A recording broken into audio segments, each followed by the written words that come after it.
ถือคาเล่นนี้ควยบาดยาเมื่อประเด็นกะคิงตัวเชรักมวยเล่นนาที่บาดเอาเป็นนิพิษาแต่เลืองาเล่นควยสร้างอย่างเป็นมึงรักตีสาอยู่คำชาดาโนนังวิสุทธิรักอยู่นอกประเพนาวิสุวังมูเลพาเดียนารักแทงเต้าหรือพ่อหรือนาตะฟรังเคยเอาเพลงคิงตือและกวางแกเล่นอามคิงตือและกวางแกทูเล่นเคยคิงตึงนอกเคยเพราะว่าแต่ยันที่ชานานาเธอรักชื่อเราเอาคำเล่นสื่อนางเวนิสาห้องคาเคยอยู่เป็นคิงตือและกวางแกเล่อามคิงตือและกวางแกทูเล่นเคยคิงตึงนอกเคยเพราะว่าแต่ยังที่ชานานาเธอรักชื่อนาว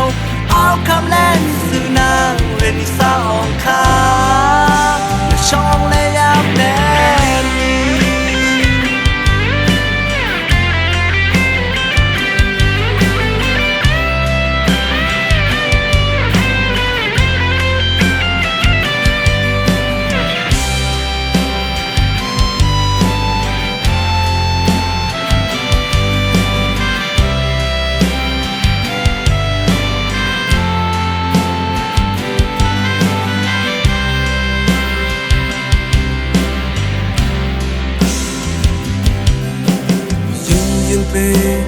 นาไม่งาถือ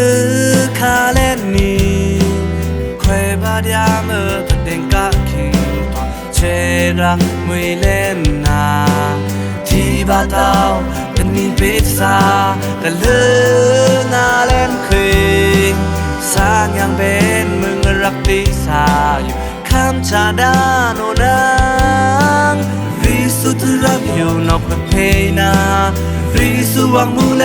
พาเดียนารักแทงเต้าหรือพ่อหรือนาตะฟรังเคยเอาเพลงคิงตือและกวางแกเล่นอามคิงตือและกวางแกทูเล่นเคยคิงตึงนอกเคยเพราะว่าแต่ยันที่ชานานาเธอรักชื่อเราเอาคำเล่นสื่อนางเวนิสาห้องคาเคยอยู่เป็นคิงตือและกวางแกเล่อามคิงตือและกวางแกทูเล่นเคยคิงตึงนอกเคยเพราะว่าแต่ยังที่ชานานาเธอรักชื่อนาวเอาคำเล่นสื่อนางเวนิสาห้องคา